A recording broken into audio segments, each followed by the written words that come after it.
नमस्ते दोस्तों, स्वागत है आप सबका स्पेशल लिविंग ब्लॉग में। मैं हूं आपका दोस्त पूजा। स्वागत करती हूँ आप सभी का मेरे चैनल पर। तो दोस्तों, कैसे हैं आप सब? उम्मीद करती हूँ सभी अच्छे होंगे और यही दुआ करती हूँ भगवान से जितने भी मेरी यूट्यूब फैमिली है सभी खुश रहे। तो दोस्तों, मेरी लाइफ की तो बहुत ही बुरी तरह से बाट लग चुकी है। इस वक्त बहुत ही बुरी कंडीशन है। समझ नहीं आता है कि किस तरह से बयां करना चाहिए या फिर नहीं। जैसे कि अगर आप लोग मेरी कंटिन्यू वीडियो देख रहे होंगे तो आपको पता होगा मेरी लाइफ में क्या उथल पुथल चल रही है इस वक्त। तो दोस्तों, जैसे संडे को हमारी दोनों की मीटिंग हुई थी और मीटिंग में जैसे हम दोनों की सब कुछ लिखा पढ़ी वगैरह या कुछ भी हुआ था वहाँ पे समझौता वगैरह। उसके बाद में हम दोनों घर आए थे तो मैडम ने वहाँ से बोला था कि आज तो घर चले जाना, क्योंकि वैसे भी आप 15-20 दिन बाद घर लौट रहे हो। तो उस बंदे ने मुझे आधे रास्ते में उतार दिया था। मैं पैदल चलकर घर आई हूँ, लेकिन कोई बात नहीं। मैंने कहा कोई बात नहीं, आपने आपसे ही समझाया, आपने आपको कोई बात नहीं। इतने दिनों बाद अगर कोई इंसान घर पे आ रहा है लौट के तो उन्हें थोड़ा सा तो ढील देना चाहिए। कोई बात नहीं, चलता है। घर पे आने के बाद बोला कि मैं आपके साथ नहीं रहना चाहता हूँ। वहाँ पे मैं मना नहीं कर सकता था, नहीं तो मेरे खिलाफ कार्रवाई होती। इस वजह से मुझे मजबूरन आना पड़ा। फिर भी मैंने सोचा कोई बात नहीं, चलो। बच्चे खुश हो गए, बच्चों के पापा आ गए। मेरा पति नहीं आया तो कोई बात नहीं ना, बच्चों के पिता तो आ गए ना। मैं उसी में खुश थी। और रविवार का दिन इस तरह कट गया। सारे दिन कभी वहाँ पे अपराजिता हाउस में, जैसे कि मैं मम्मी के पास में बच्चों को छोड़ के गई थी। और उसके बाद सोमवार के दिन गए तो सोमवार के दिन उनका बर्ताव ठीक नहीं था। मंगलवार के दिन, कल रात मंगलवार के दिन वो इतने ज़्यादा गाली गलौज किया, इतना ज़्यादा माँ बहन का गाली गलौज किया ना, कान फट जाता है। फिर भी ये सोच लेती हूँ कि अकेले रहना बहुत मुश्किल है। बच्चा छोटा है, दोनों बीमार पड़ गए थे, उनको बहुत तकलीफ हुई सही करने में।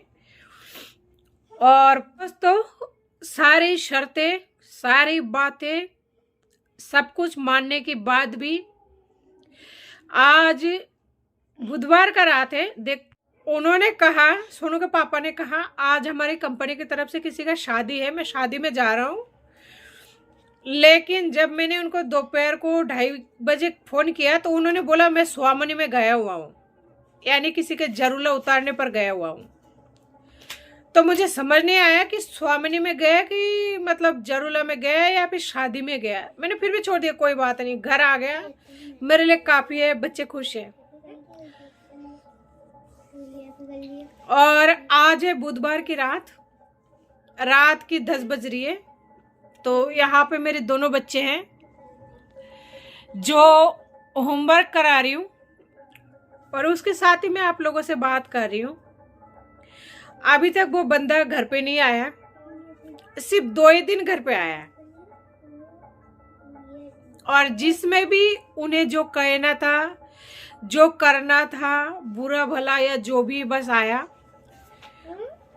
अपराजिता गई, उन्होंने हेल्प किया, बहुत समझाया, लेकिन क्या फ़ायदा हुआ? क्या फ़ायदा होता क्या है अगर कोई इंसान नहीं रहता है, इतना झूठ बोलता है, इतना गंदा बर्ताव करता है, तो उसके साथ क्या कर सकता है? कुछ ही नहीं कर सकते हैं। और मैं तो कुछ नहीं कर सकती उनका, क्योंकि मेरा बच्चा बहुत छोटा है। मैं इनको किसके पास छोड़ के जाऊं मैं कार्रवाई करने के लिए, या फिर इनको लेके कहाँ जाऊं? कहाँ मैं नहीं जाऊंगी भाग दौड़ी करने के लिए। इतनी हिम्मत नहीं है मुझ में। मैं कमजोर हूं, मैं बहुत ज्यादा कमजोर हूं। ठीक है, उन्होंने मुझे कई ऐसे गंदी तरीके से धमकी दी है, गंदी बातें कही है। तो मैं कहीं नहीं जाऊंगी कुछ भी करने के लिए। मेरा नसीब में जो होगा ना, मैं वही करूंगी। इस वक्त बताऊं, मेरे घर में सब कुछ खत्म हो चुका है। सब कुछ का सामान, चावल दाल से लेकर सिलेंडर से लेकर A to Z सामान खत्म हो गई है। और अभी तक उन्होंने मुझे 1 रुपए तक नहीं दिया है। किससे कहूँ कि मुझे है ना, उनसे पैसा चाहिए, बच्चों की दूध के लिए जो शाम होते हैं मुझे 1.5 किलो दूध की रिक्वायरमेंट होती है। 24 घंटे के लिए 1.5 किलो दूध की ज़रूरत पड़ती है दोनों बच्चों के लिए। घर का सामान ख़त्म हो गई है, सिलेंडर ख़त्म हो गया, सब कुछ मतलब A to Z सामान ख़त्म हो गई है। आज 18 तारीख हो रही है, उन्होंने अभी तक 1 रुपये नहीं दिया। कैसे चलूँ मैं, किससे कहूँ, कुछ समझ नहीं आती। तकलीफें सीने में दबी हुई होती है। बस आप लोगों से बात करती हूँ ना, बहुत सुकून मिलता है। आपको एक बात और बताऊं, जहाँ मैं ना इतना पढ़े लिखे कम हूं ना कि जहाँ मैं अपने बच्चों को होमवर्क तक नहीं करा पाती हूँ, लेकिन फिर भी लेके बैठती हूँ हर शाम, कोशिश करती हूँ और कहती हूँ बेटा तू पढ़।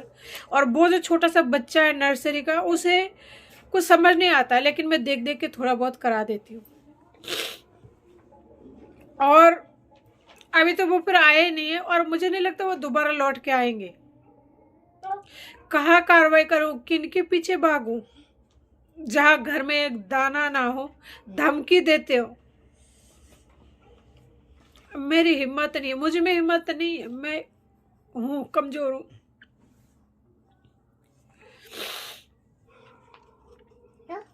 तो दोस्तों आप देख सकते हैं एक औरत कितना लाचार होती है,